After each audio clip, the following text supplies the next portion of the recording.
The first time the homeowner noticed anything strange was on a quiet Tuesday morning. It's the kind of morning where nothing dramatic is supposed to happen. The sun was out, the street was calm, and everything felt peaceful. The homeowner stepped outside to grab a small package left on the porch, expecting a normal start to the day. But that peaceful feeling faded the moment they saw a bright, bold notice taped to the door. For a few seconds, they just stared at it, confused. It wasn't a friendly reminder or a simple request. It was a warning, a violation notice. The tone of the words felt sharp, almost like someone had written them with irritation. It claimed the homeowner had broken a rule about something so small it didn't even seem real. Something about the shade of the front door paint not matching the approved tone. The paint had been the same since the day they moved in, and no one had ever said anything before. The homeowner stood there holding the paper, feeling a strange mix of surprise and annoyance. It wasn't anger yet, just confusion. Why would the HOA send something like this without even speaking to them first? They looked around, almost expecting someone to pop out and say it was a misunderstanding, but the street was still empty. The air felt heavier now, and the morning didn't feel peaceful anymore. Inside the house, he read the notice again, hoping they had missed something that made it make sense. But no, every line sounded serious, almost threatening. There was a deadline, a fine mentioned at the bottom, and a message that felt more like a demand than a request. It didn't sound like something written by a group that wanted a friendly community. It sounded like a warning from people who enjoyed using authority. The homeowner didn't like conflict, but they believed in fairness. So instead of panicking or getting upset, they decided to call the HOA office and clarify the issue. Maybe it was a mistake. Maybe someone had filed the wrong information. Maybe the letter wasn't meant for them. They grabbed their phone and dialed the number listed at the bottom of the notice. It rang twice before someone picked up. The voice on the other end didn't sound warm or welcoming. It sounded tired, irritated even, as if the homeowner was interrupting something important. The homeowner explained calmly that they had received a violation notice and just wanted to understand what it was about. The person on the phone didn't bother hiding their impatience. They acted like the homeowner should already know the rules perfectly. They said the door color wasn't approved and that the notice was valid. When the homeowner tried to ask how this suddenly became an issue after all this time, the person simply repeated the rule and told them to take care of it before further action is taken. No explanation. No conversation. Just a cold, clipped response when the call ended. The homeowner sat quietly for a moment, trying to process the strange interaction. It wasn't the notice itself that bothered them the most. It was the tone, the lack of willingness to talk, the assumption that the homeowner should obey without question. The whole thing felt unnecessary and rude, but the homeowner didn't want to overthink it. Maybe it was just one bad moment. Maybe the HOA office was having a stressful day. The homeowner convinced themselves to let it go for now. They would just look into the door color issue and avoid trouble. However, that uncomfortable feeling didn't go away. It lingered in the back of their mind, a small warning whispering that something wasn't right. Later that afternoon, while taking a short walk to clear their head, the homeowner saw a neighbor working on their garden. The neighbor looked friendly, so the homeowner mentioned the notice casually, hoping for some insight. The neighbor paused, giving a sympathetic smile. Then they said quietly that the HOA had become stricter lately, especially with new residents or anyone who didn't stay silent. The homeowner didn't fully understand what that meant. "Stay silent?" they asked. The neighbor sighed softly. Some people tried to question certain rules in the past. The HOA didn't like that. And since then, they've been different. More forceful. Didn't sound like gossip. It sounded like a warning. The homeowner walked back home slowly, thinking about every word. They didn't want to believe an entire HOA would target people. It seemed too dramatic, too controlling. But the expression on the neighbor's face didn't look exaggerated. It looked tired, like someone who had seen things and didn't want anyone else to go through the same trouble. That evening, the homeowners sat at their dining table with the notice in front of them. The sunset light made the bold red print look even harsher. They thought about the neighbor's comment, the rude phone call, and the suddenness of the violation. It felt like a puzzle. but the pieces weren't fitting together yet. The homeowner decided to take photos of the door, just in case. They took a picture from several angles, then checked online to compare the paint color with the HOA's guideline chart. The colors looked close enough that any reasonable person wouldn't see an issue. But maybe the HOA wasn't interested in being reasonable. The more the homeowner thought about it, the more it felt like the notice wasn't about the door at all. It felt like something else, like a way to test them or push them. But the homeowner still didn't know why. Before going to sleep, the homeowner scanned the notice one more time. At the bottom, under the printed text, was a small handwritten line. It said, "Compliance expected immediately." Something about the handwriting felt personal, almost like someone had written it specifically to create pressure. The homeowner stared at those words longer than they expected to. Something about them made the situation feel different, not like a normal HOA rule reminder, but like an order. They placed the notice in a drawer but couldn't stop thinking about it even while trying to sleep. It felt like a cloud hanging over the house, quiet but heavy. The next day didn't bring comfort. Instead, the homeowner woke up to another letter in the mailbox. Not a violation, but a reminder about timely cooperation with community standards. The tone was the same, sharp, cold, and unnecessarily stern. The homeowner felt a small knot form in their stomach. One notice might have been a mistake, but 2 notices in 2 days? Something wasn't right. They walked outside, looking at the other houses on the street. Different paint shades, different lawn styles, different decorations. None of them looked like they met strict perfection standards. Yet somehow, only their house had received a warning. A few more neighbors passed by, offering polite waves. But one older resident gave a sad nod as if they understood exactly what the homeowner was going through. That expression stayed with the homeowner long after the resident walked away. For the first time, the homeowner felt uneasy living in a place that was supposed to be peaceful. They had chosen the neighborhood because it looked friendly, organized, and safe. But now, that picture was fading. Something was hidden behind the clean lawns and quiet streets. Something controlled by the HOA. The homeowner decided to stay calm and observant. They wouldn't pick a fight. They wouldn't react emotionally. They just wanted to understand what was happening. But deep down, they knew this was the start of something bigger. In the following days, they noticed small things they had overlooked before. The HOA truck driving slowly down the street at odd hours. Board members discussing things in hushed tones near the community park. Notices appearing on other homes, but disappearing quickly the next day. A strange atmosphere seemed to linger in the air, something unspoken. The homeowner had lived in different places before, but they had never felt anything like this. The neighborhood looked beautiful on the outside, but now it felt like something was hiding beneath the surface. Every time the homeowner walked past their own house, they saw the door paint and wondered how something so simple could cause so much tension. They still planned to fix the issue, but they also couldn't shake the feeling that fixing it wouldn't change anything. Not really. The real problem wasn't the paint. The real problem was the way the HOA treated people. One evening, as the homeowner sat outside on the porch trying to relax, they noticed a car slowing down in front of the house. The window rolled down slightly, and someone inside stared for a moment before driving away. It wasn't a neighbor. It wasn't a friend. And it didn't feel like a normal coincidence. That moment made the homeowner's heart beat a little faster. It felt like they were being watched. They tried to shake off the thought, but the uncomfortable feeling stayed. Something was definitely off. The homeowner was now caught in the middle of it. But they didn't know yet that this was only the beginning. The HOA had tried to intimidate them with simple notices, but they had no idea who they were dealing with. The homeowner wasn't someone who backed down easily, even if they didn't show it yet.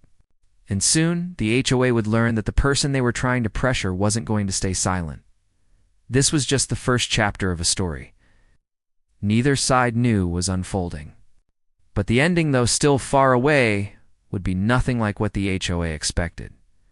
The days that followed felt heavy, as if the air around the house had thickened. The homeowner tried to continue life normally, but the quiet pressure from the HOA hung like a shadow in every room. Even simple tasks like getting the mail or stepping outside to water the plants felt different now, as though unseen eyes were watching every move. It started subtly. A second reminder appeared the next morning, this time in the mailbox, folded neatly and sealed in a plain envelope. The message inside was short and cold, almost identical to the first reminder. It repeated the same words about maintaining community standards and ensuring timely cooperation. But there was something unsettling about the tone. It sounded less like guidance and more like a warning. The homeowner held the paper for a long moment, trying to understand why small issues were being blown out of proportion. It wasn't like they had broken any major rule. The door color was slightly off. But surely it wasn't the kind of problem that needed to notices in 2 days. But the HOA didn't seem interested in fairness. They seemed interested in control. Later that afternoon, while walking past the community park, the homeowner saw 2 HOA board members standing near the benches.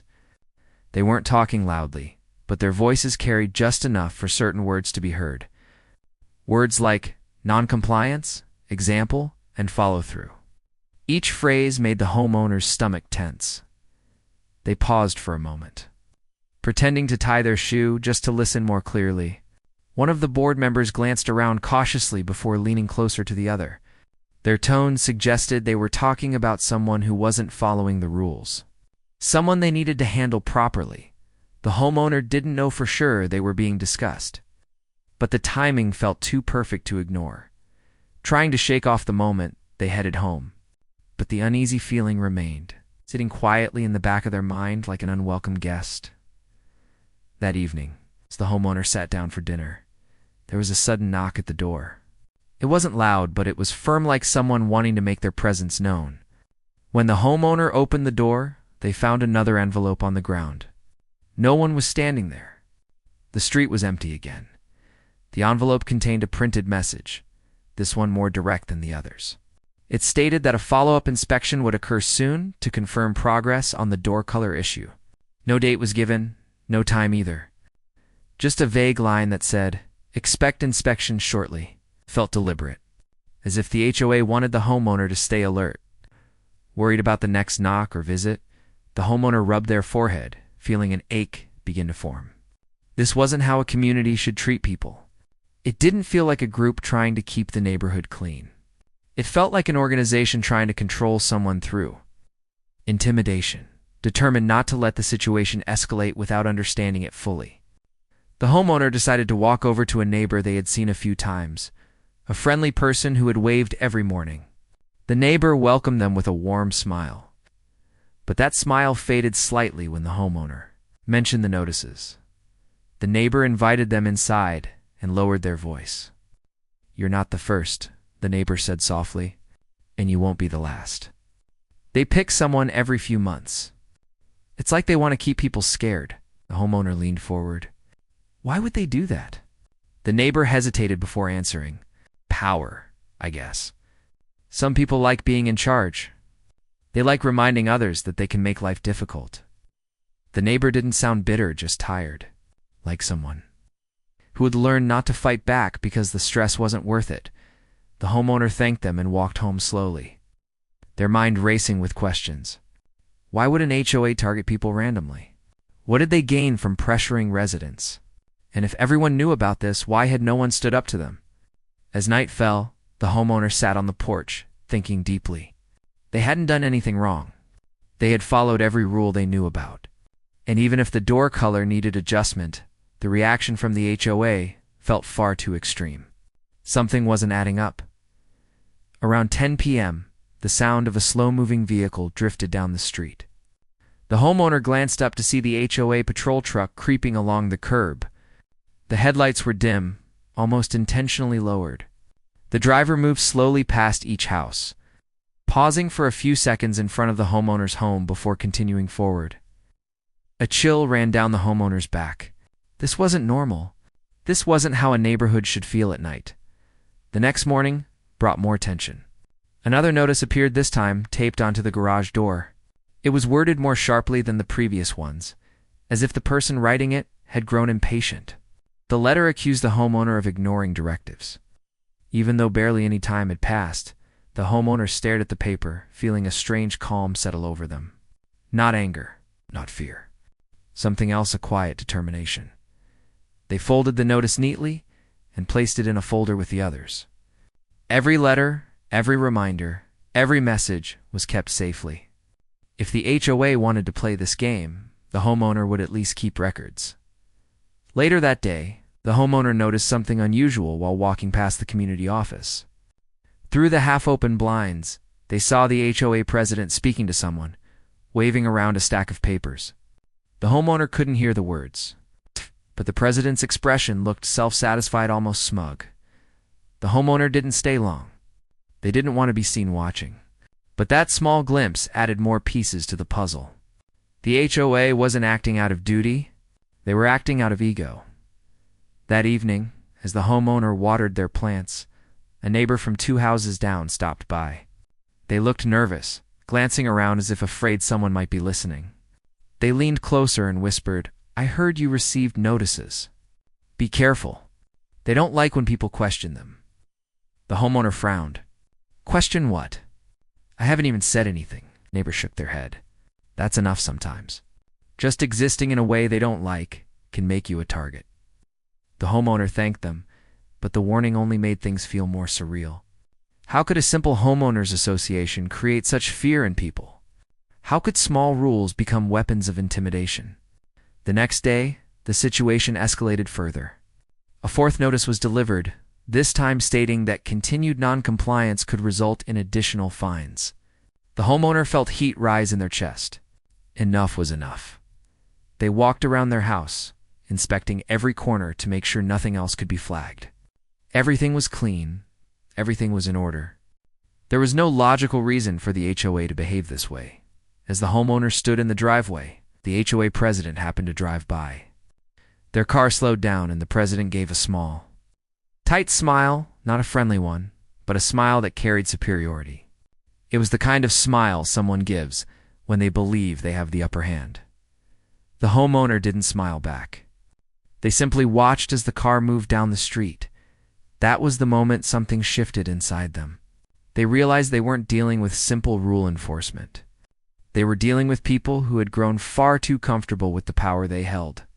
People who had forgotten they were supposed to serve the community, not intimidate it. The homeowner walked inside and sat down at their dining table again, the same spot where they had read the first notice. The sunlight fell across the folder now filled with papers, each one representing another step the HOA had taken.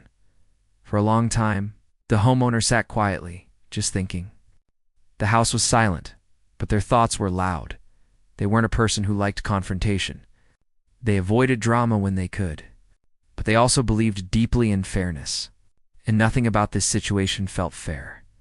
If the HOA expected fear, they were about to be disappointed. The homeowner pulled out a notebook and began writing down every detail of the dates. The wording, the tone, the times when the patrol truck had slowed by, the neighbors' comments, everything. They didn't know exactly what they would do with the information yet, but they knew one thing for sure. They wouldn't let the HOA control them. As the night settled in, the homeowner felt the weight of the past few days. But something else was there, too, a small spark. A spark of resolve. The HOA may have tried to intimidate them, but they had unknowingly lit a fire instead. A quiet strength had begun to grow, and the homeowner had no plans of backing down. This wasn't the end of the harassment. In fact, things were about to get much worse. But for the first time, the homeowner felt ready. They didn't know exactly how yet, but they would fight back. And when the time came, the HOA would regret ever trying to push them around. The days went by slowly, but not quietly. The homeowner could feel the pressure around them growing, like a rope being pulled tighter and tighter.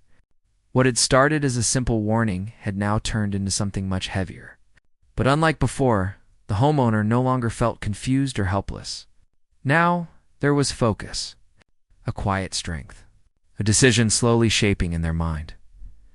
The homeowner had always believed in doing the right thing, even when it wasn't easy. And something inside them refused to let the HOA continue treating people this way. So instead of reacting emotionally, they chose to stay calm. They began planning, preparing, learning. The folder of notices on the dining table grew thicker as the HOA continued sending messages. But now each letter felt less like a threat and more like evidence. Evidence that would matter later. One morning, after receiving yet another reminder taped crookedly to the front gate, the homeowner finally sat down with their laptop and opened a search tab. They typed in the name of their HOA, followed by words like rights, rules, and housing laws. The more they read, the more frustrated they became, not because the rules were strict, but because the HOA had been ignoring their own guidelines. There were procedures the HOA was supposed to follow, rules they themselves had agreed to, and from the list of requirements they read online, it became clear that the HOA wasn't following even half of them. The homeowner leaned back in their chair, rubbing their eyes. It wasn't surprising, but it was still disappointing. They clicked. Through forums, articles, videos, and even old meeting minutes they found through a public link. It was all starting to make sense. This wasn't an honest mistake. It wasn't a miscommunication.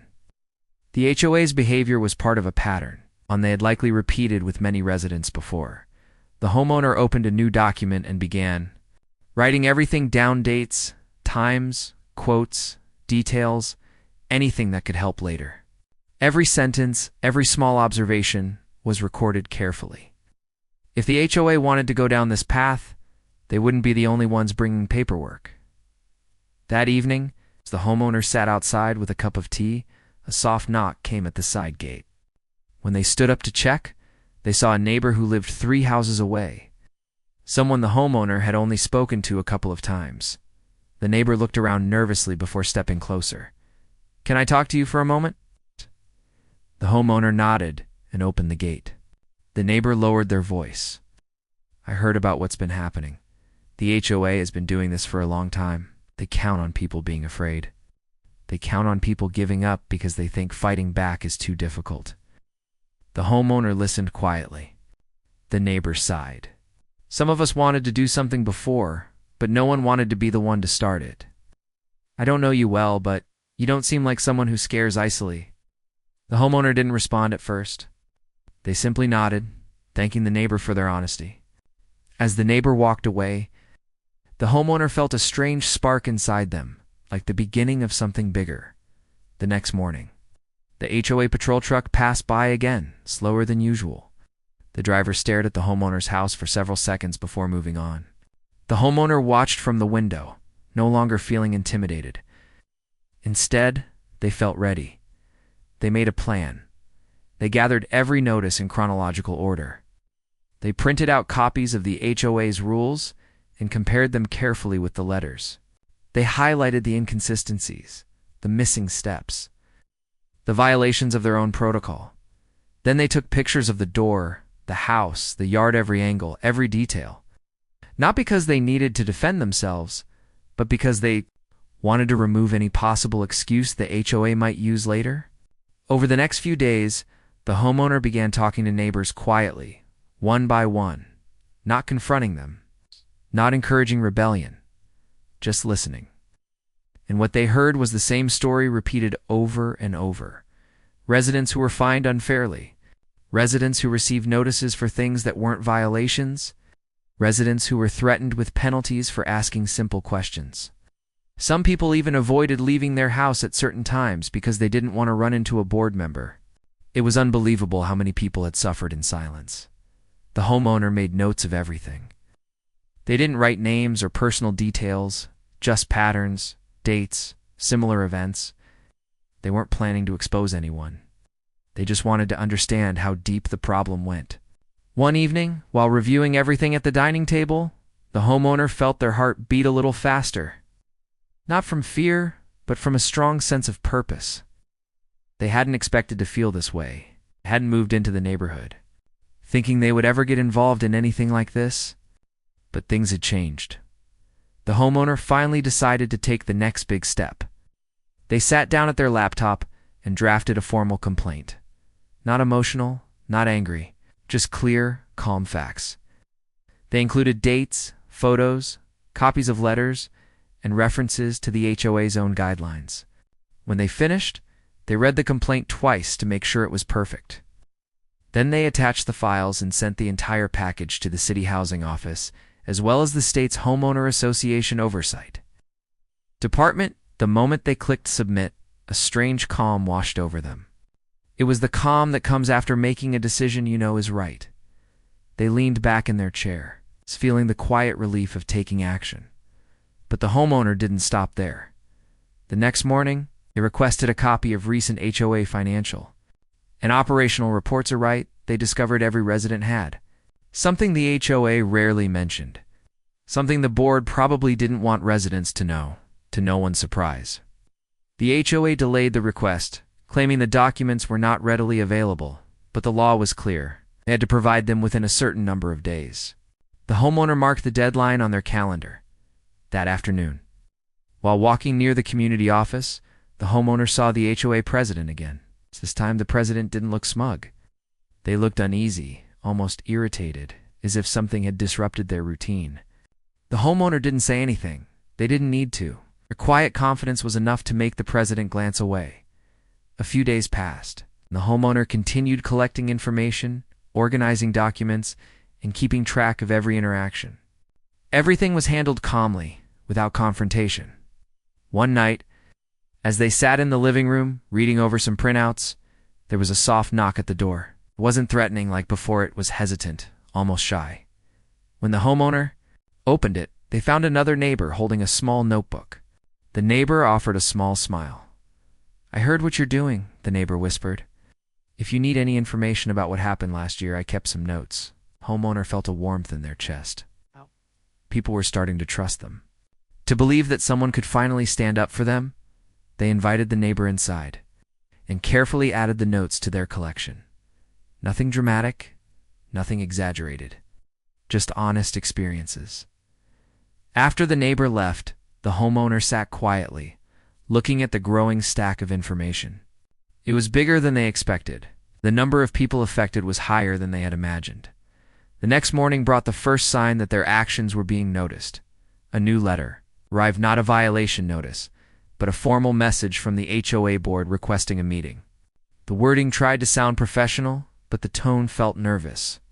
They wanted to discuss concerns and clarify misunderstandings. The homeowner smiled slightly. They knew why the sudden change of tone had happened. The HOA must have learned that the complaints had been filed. Instead of agreeing immediately, the homeowner wrote back with a short, polite message acknowledging the request and asking for an agenda, a list of attendees, and written confirmation that the meeting would be recorded. These were rights residents had, but very few knew about. The HOA didn't respond for 2 days. During those 2 days, something unexpected happened. More neighbors began stopping by, leaving small notes of encouragement near the homeowner's door, offering quiet smiles or simply nodding as they walked by. It was subtle, but meaningful. People were no longer afraid to be seen supporting someone who was standing up. The homeowner realized something important. They were no longer fighting just for themselves. They were standing up for everyone who had stayed silent out of fear. By the time the HOA finally responded with a list of meeting details, the homeowner already felt stronger than ever. That night, sitting at the table surrounded by papers, photos, letters, and their own careful notes, the homeowner felt something shift in the air. This was no longer a one-sided battle. This was the moment the homeowner truly stepped into their role, not as a victim of intimidation, but as someone ready to face whatever came next. Whatever the HOA had planned, they were ready for it. And this time, the homeowner would not be the one caught off guard. The days that followed were heavy for him, even though he kept trying to act calm from the outside. The letter from the HOA was still on his kitchen counter, and every time he passed by it, he felt a little jolt of irritation. It wasn't just the fine, and it wasn't even the warning. It was the way they made him feel, as if he had no right to stand up for himself, as if they had some kind of power that he was supposed to fear. He wasn't angry all the time, but the whole situation kept circling in his mind. The way the board members looked at him, the way they talked down to him, and how they acted like every question he asked was some kind of threat. He didn't understand how people could forget they were dealing with neighbors, not enemies. He went about his day like normal. Work, quick meals, little errands around town. But his mind kept drifting back to that moment near the meeting table when the board had tried to make him feel small. It wasn't even what they said, but how they said it. As if they were used to everyone backing down. He had never liked conflict, and he wasn't someone who went looking for trouble. But he also wasn't someone who hid when things were unfair. His patience had limits, and they had pushed it far. He kept telling himself that he would deal with it calmly. He would get his facts right. He would show them that he wasn't just reacting emotionally. A part of him wanted to handle it in a way that made him feel proud later, not frustrated. He started gathering everything he could find about the rules they claimed he broke. He read through the community handbook, which he had barely touched since moving in. Most people never read those long pages, and honestly, he hadn't either. But now, he was going through every chapter like a student studying for an exam. He wanted to understand exactly what he was accused of violating. Soon, he began noticing things he hadn't seen before. There were rules written in a vague way, rules that could be interpreted differently depending on who was reading them. There were also sections that were supposed to be updated yearly, but hadn't been changed since before he even moved into the neighborhood. He took notes. He highlighted things. He even opened a separate notebook just to write down the parts that didn't make sense. He wasn't trying to fight anyone, but he wanted clarity. If the HOA was going to make accusations, they needed to be correct. His friends. The few he talked to often listened patiently as he explained the situation. Most of them had stories of their own about similar problems in their neighborhoods.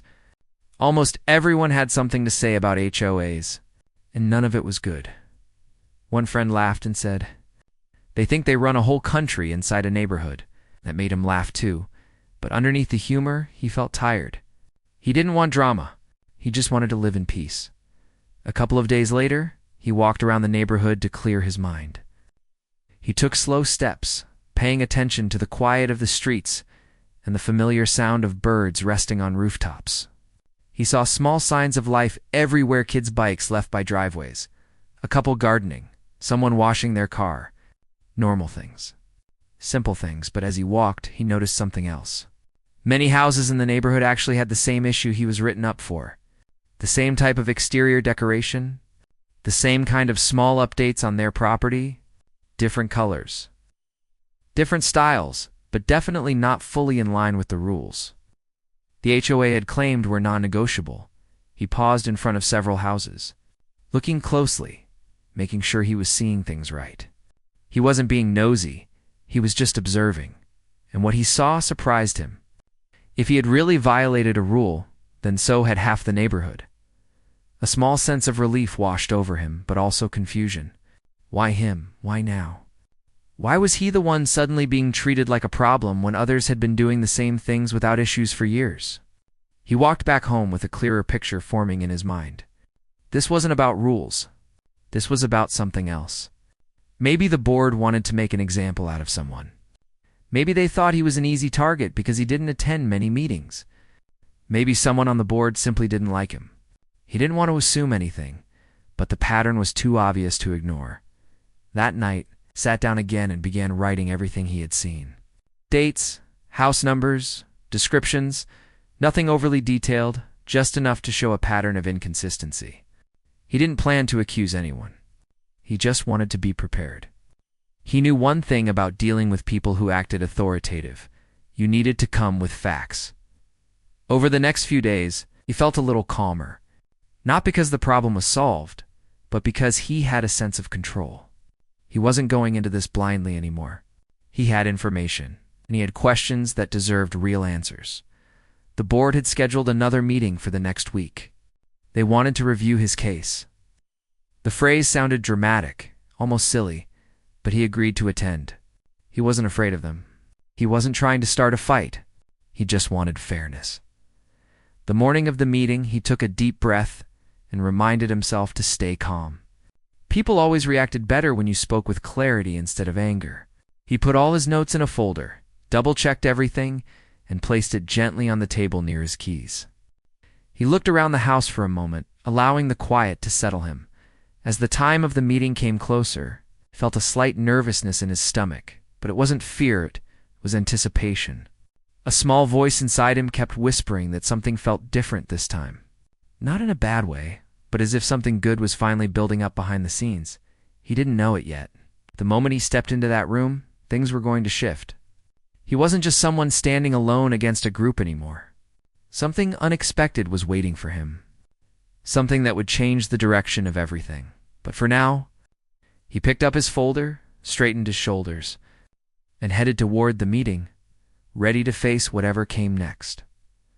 The moment he walked toward the meeting room, there was a strange stillness in the air. He could feel something was different, though he couldn't explain why. Maybe it was the way the hallway felt quieter than usual, or the soft hum of distant conversations coming from inside.